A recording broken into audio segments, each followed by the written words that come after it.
In the time of relentless protesting, failing education systems, and an ever increasing amount of individuals joining this mad mob that is just spiraling downward inevitably, while conservatives are shining at center stage. I've always been a huge believer in that your actions define you.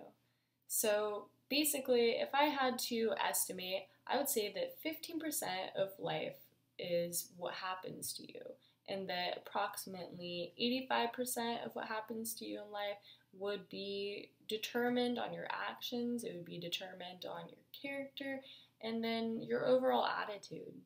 The actions caused by the Democratic Party has recently shown us that they have lost all grasp of reality, and it's just completely humiliating for them. So, as a result, we're ending up on top. As the left becomes more and more radical, the dating game becomes quite difficult for liberals that just want to have a healthy relationship. And this can affect how women and men have their qualities, their viewpoint on their qualities that they have for a partner side. Looking back in the past, Dave Rubin actually had a special on The Rubin Show that was called Rich Women Prefer Conservative Men. And this had some survey results that was done by MillionaireMatch.com. Now, these survey results showed us that 77% of female millionaires said that they would prefer to date a conservative man. That 81.4% of female millionaires preferred conservative men, including the Democrats, Republicans, and independents together. Only 10% of female millionaires preferred a liberal man, and out of the 85% of the women that were being surveyed, they said that conservative men were better in bed.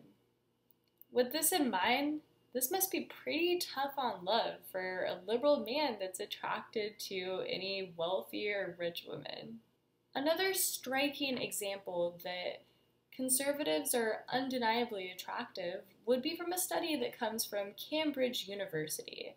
And this study has scientific proof, basically, that conservative women and men are more attractive than their opponents.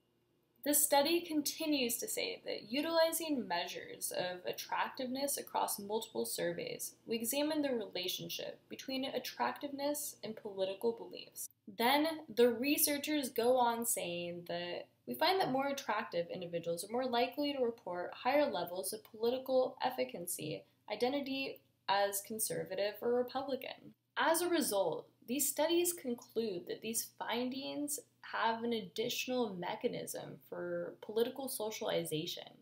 Even the Democrats have admitted through media, there's like an article by Newsweek through Dana Dovey that is just talking about how appealing conservatives are. This article highlights how apparently good-looking people tend to vote Republican because they've had easier lives, which I just disagree with Newsweek, and I think it's just like another false narrative that they're trying to push.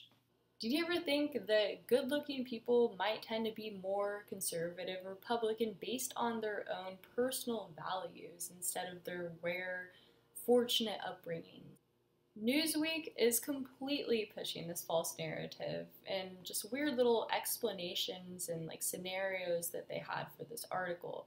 So it starts out with two individuals. They have the same education, they have the same annual income, but one is more attractive than the other. So they said that the more attractive one would be more likely to lean conservative.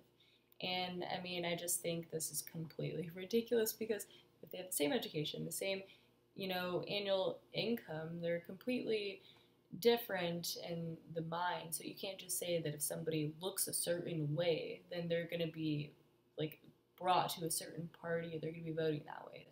This I find interesting and pretty misleading because I think that biological genes come into play with your physical attractiveness, not what you experienced in life.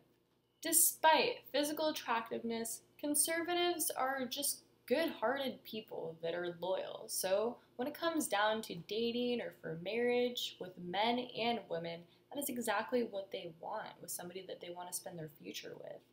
Typically, conservative men hold a traditional attitude where they want to have a family someday. They want a future. They want to be able to provide. And when you have like a liberal man, typically that's not what they're about. They're about themselves and they're very selfish. You're also more likely to see a conservative man carry around a firearm or like a concealed weapon, so they are more secure. You feel more protected if you're a woman. All in all, there's plenty of fish in the sea. So if the odds seem to be against you, don't worry. There's a match for everyone out there. So with that, I'm gonna head out for this video, so stay tuned for more.